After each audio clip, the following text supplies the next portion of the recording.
Assalamualaikum warahmatullahi wabarakatuh. Rabbil alamin wal aqibatu lil muttaqin fala udwana illa ala at-talimin wassalatu wassalamu ala asrafil anbiya'i wal mursalin nabiyyina wa habibina Muhammadin ar-rasulullahu rahmatan lil alamin wa ala azwaji at-tahiratu ummatil mu'minin wa ala alihi at-tayyibin wa ashabi al-ghurri al-mayyimin wa man tabi'ahum bi ihsan ila yaumiddin, amma ba'd. Segala puji bagi Allah, Tuhan seluruh alam. Salawat dan salam semoga tercurah kepada yang paling mulia di antara para nabi dan rasul, nabi kita dan kekasih kita Muhammad sallallahu alaihi wasallam yang Allah mengutus sebagai rahmat bagi seluruh alam. Salawat dan salam juga kepada istri suci Nabi, para mukmin, serta kepada keluarga yang baik dan sahabat-sahabatnya yang luhur, dan kepada siapapun yang mengikuti mereka dengan baik hingga akhir kiamat kelak. Pemirsa yang insya Allah dirahmati oleh Allah, izinkan perkenalkan diri. Nama saya Rangga Adiaksa. Saya dari kelas 1 EC01 Program Studi Ekonomi Syariah Fakultas Ekonomi Universitas Gunadarma dengan NPM 612235116. Pada kesempatan yang mulia ini, saya akan memberikan cara untuk memilih pemimpin yang baik dan sesuai ajaran Islam. Pemirsa, banyak melintang saat ini di kalangan masyarakat, industri akan memilih calon anggota legislatif, kepala daerah, dan calon presiden secara serentak pada 2024 esok. Pemilu adalah waktu yang tepat untuk warga negara dalam memberikan suara mereka untuk memilih perwakilan dan pemimpin yang akan memimpin 5 tahun ke depan. Untuk itu, 2024 menjadi tahun politik yang penting, menentukan arah 5 tahun ke depan, tidak hanya sekadar hajatan 5 tahunan. Lebih dari itu, pemilu 2024 untuk menentukan keberlangsungan Indonesia sebagai bangsa yang besar dan membutuhkan peran pemimpin yang cakap dan sensitif. Pasalnya, saat ini Indonesia dihadapkan tantangan yang terbilang cukup kompleks. Maka dari itu, kita harus pandai memilih pemimpin yang baik dan benar sesuai ajaran Islam dengan cara sebagai berikut. Yang pertama ialah pemimpinnya wajib muslim, harus muslim. Gak bisa enggak.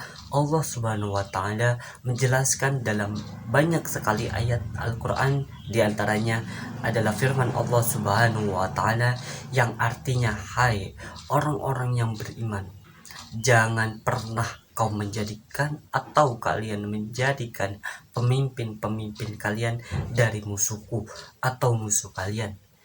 Dari para ulama mentafsirkan dan disepakati musuh Allah adalah semua orang yang kafir.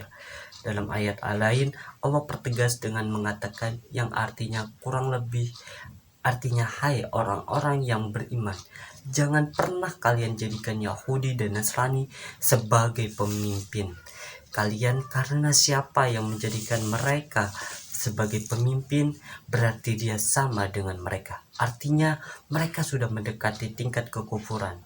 Siapa yang menjadikan mereka sebagai semua, maka dia sama dengan mereka. Sesungguhnya mereka pemimpin sebagian yang lainnya. Kurang lebih begitu artinya. Namun ada beberapa keadaan di mana para ulama mengatakan orang muslim tidak keluar daripada hukum ini, seperti misal kalau tinggal di negara non-muslim. Memang kita minoritas, lain itu kita tinggal seperti di Australia, Amerika, emang mayoritas non-muslim, dan mereka memilih pemimpin mereka itu sesuatu yang tidak masuk dalam kriteria atau kategori yang tadi. Yang kita tekankan dalam yang kedua adalah kalau wilayah Islam tiba-tiba direbut, terjadi peperangan kayak kasus Irak waktu pilih atau diserang oleh Amerika misalnya, atau Palestina sekarang diserang oleh Israel, terus orang-orang Islam tidak punya kekuatan, maka mereka di sini tidak bisa berbuat apa-apa. Misalnya tidak ada kekuatan, harus ada pemimpinnya non muslim, lain itu. Kalau negara seperti Indonesia ini mayoritas muslim, masjid-masjid di mana-mana, pesantren banyak tidak terhitung lagi jumlahnya, yang orang yang menjadi dai ceramah sana sini banyak tiap hari. Ceramah di media TV selalu ada, semua TV pasti ada ceramahnya. Berapa banyak jemaah haji dan jemaah umroh yang berangkat setiap tahunnya. Dari Indonesia sendiri ini terhitung paling banyak sekarang. Jemaah umroh tahun ini tuh dari Indonesia banyak sekali. Tapi masih bisa memilih pemimpin non muslim, itu salah satu tanda tanya besar yang besar sekali. Nggak ada indikasi, nggak ada penyebab, nggak ada sesuatu yang membuat mereka harus melakukan itu, karena dua alasan yang mutlak tadi.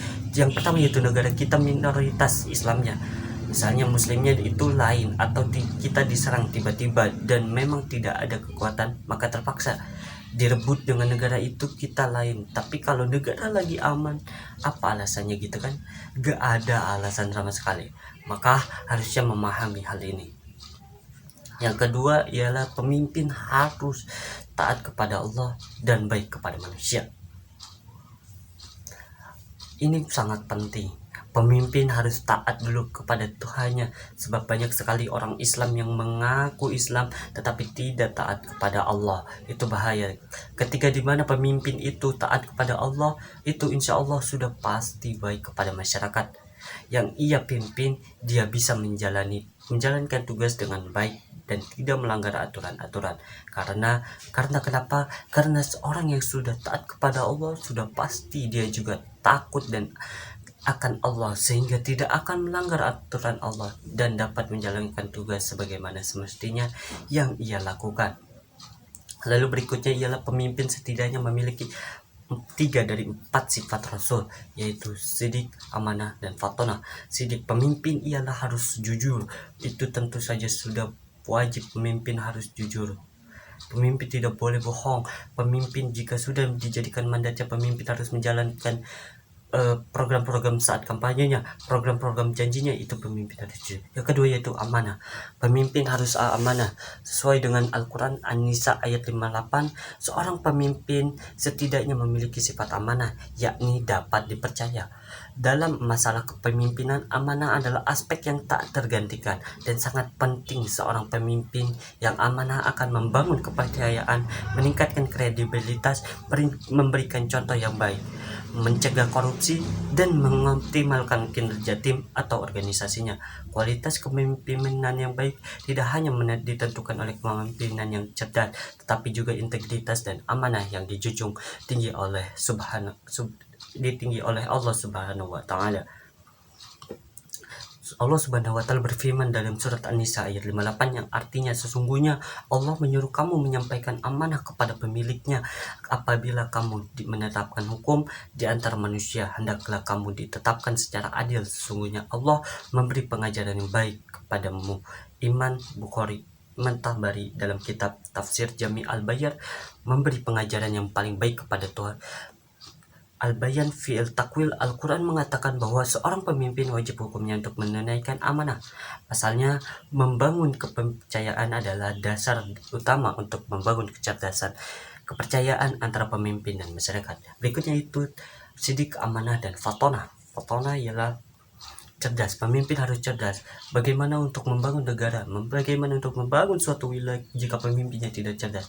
Ini sangat dibutuhkan pemimpin seperti pemimpin yang cerdas, pemimpin yang ingin berkontribusi besar oleh suatu wilayah, pemimpin yang mau kerja, pemimpin yang punya pikiran yang luas, itu sangat dibutuhkan. Baik, sekian dari pemaparan materi saya. Jadi kita harus memilih pemimpin yang seperti tadi. Yang pertama yaitu pemimpin yang tentunya beragama Islam sesuai dengan agama kita. Kita harus memilih pemimpin yang agama sesuai, seiman dan seagama, yaitu pemimpin yang harus taat kepada Allah, hablum minallah dan hablum minannas. Ini sangat penting, pemimpin harus seperti ini. Lalu yang ketiga yaitu pemimpin setidaknya memiliki 3 dari 4 sifat Rasul, yaitu sidik, amanah, dan fatonah. Semoga kita dapat pemimpin seperti yang kriteria tadi, dan semoga Indonesia bisa maju untuk 5 tahun ke depan dan pemilu 2024 kita bisa sukses. Amin amin ya rabbal alamin. Sekian dari saya, wabillahi taufiq wal hidayah, kurang lebihnya mohon maaf. Wassalamualaikum warahmatullahi wabarakatuh.